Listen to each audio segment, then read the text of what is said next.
நல்லா இருக்கீங்களா? இன்னைக்கு சுவையான பன்னீர் பிரியாணி எப்படி செய்யலாம்னு பார்க்கலாம். தேவையான பொருட்கள்: நெய், தாளிப்பு மசாலா, 2 ஆனியன் கட் பண்ணி வச்சிருக்கேன், ஒரு டொமேட்டோ கட் பண்ணி வச்சிருக்கேன், ginger garlic paste 3 spoon, coriander leaf, mint leaf தேவையான அளவுக்கு, கிரீன் சில்லி 5 பீஸ் எடுத்து வச்சிருக்கேன், லெமன் ஒரு லெமன் வச்சிருக்கேன், சால்ட் தேவையான அளவுக்கு, பன்னீர் 400 கிராம், தேவையான masala 1/4 spoon turmeric powder, 1/2 spoon red chilli powder, 1/2 spoon garam masala. வாங்க இப்போ நம்ம வீடியோக்குள்ள போகலாம். கடாய் சூடாயிடுச்சு. இந்த ஸ்டேஜ்ல நான் ஒரு 2 ஸ்பூன் நெய் ஆட் பண்ணிக்கிறேன்.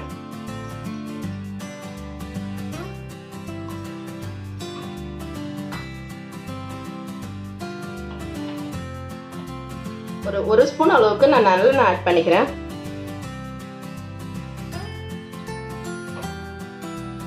எண்ணெய் சூடாயிடுச்சு. இப்போ தாளிப்புக்கு தாளிப்பு மசாலா போட்டுடலாம். பட்டை, கிராம்பு, லவங்கம், ஏலக்காய், பிரியாணி லீஃப் எடுத்திருக்கேன். இப்போ 2 ஆனியன் கட் பண்ணி வச்சிருக்கேன். ஆனியன் ஆட் பண்ணிக்கலாம்.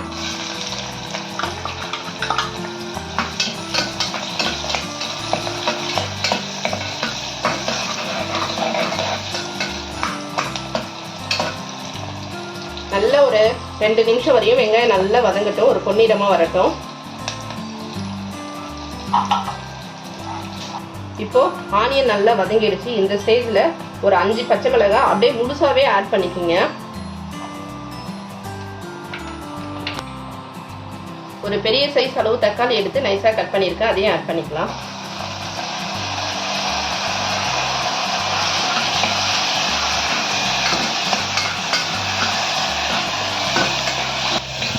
தக்காளி கொஞ்சம் வதங்கினதுக்கு அப்புறமா நம்ம இஞ்சி பூண்டு பேஸ்ட் ஆட் பண்ணிக்கலாம். நான் ஒரு 3 ஸ்பூன் அளவுக்கு இஞ்சி பூண்டு பேஸ்ட் எடுத்து வச்சுருக்கேன், அதை ஆட் பண்ணிக்கலாம்.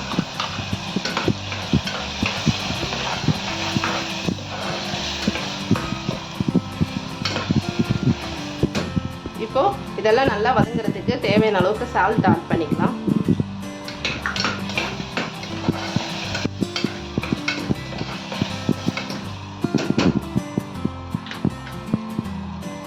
ஒரு கைப்பிடி அளவுக்கு மல்லித்தலையும் புதினாவும் கட் பண்ணி வச்சிருக்கேன். நம்ம இப்போ இதை ஆட் பண்ணிக்கலாம்.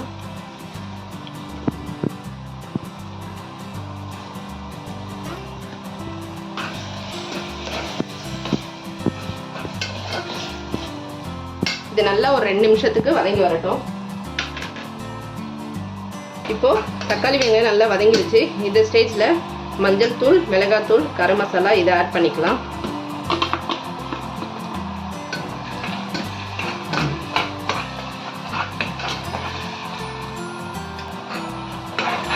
மிளகாத்தூள், கரம் மசாலா கொஞ்சம் எண்ணெயிலே நல்லா வதக்குங்க, அப்பதான் அந்த ஃப்ளேவர் நல்லா இருக்கும். இது நல்லா 1 நிமிஷம் வதங்கட்டும். இப்போ பாருங்க, நல்லா வதங்கி நெய்யெல்லாம் பிரிஞ்சு மேலே வந்துருச்சு. மசாலாவோட பச்சை வாசனை எல்லாம் போயிடுச்சு. இப்போ பன்னீர் ஆட் பண்ணிக்கலாம்.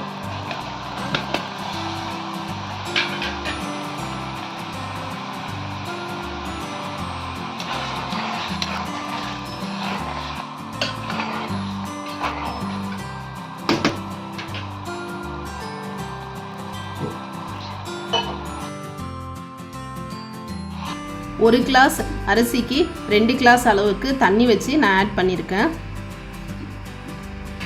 நான் இப்போது ஒரு லெமன் ஆட் பண்ணிட்டேன், தயிர் ஆட் பண்ணல. ஆல்ரெடி பன்னீர் சாஃப்டாக இருக்கிறதால நான் ஆட் பண்ணிக்கல. இப்போது தண்ணி நல்லா கொதிக்குது.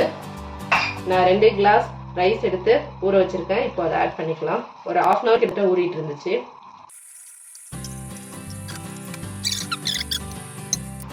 இப்போது அரிசி போட்டாச்சு. நல்லா ஒரு கிண்டி விட்டுட்டு நீங்கள் உப்பு காரம் எல்லாம் நல்லா டேஸ்ட் பார்த்துட்டு குக்கர் வச்சு ஒரு 2 விசில் விட்டு எடுத்துக்கலாம்.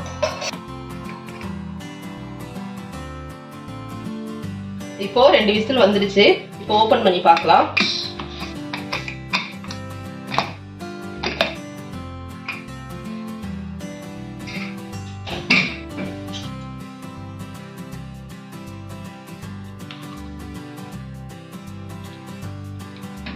நல்லா வெந்துருச்சு.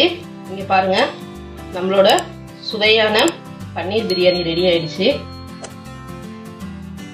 சுவையான பன்னீர் பிரியாணி ரெடி. வாங்க சாப்பிடலாம்.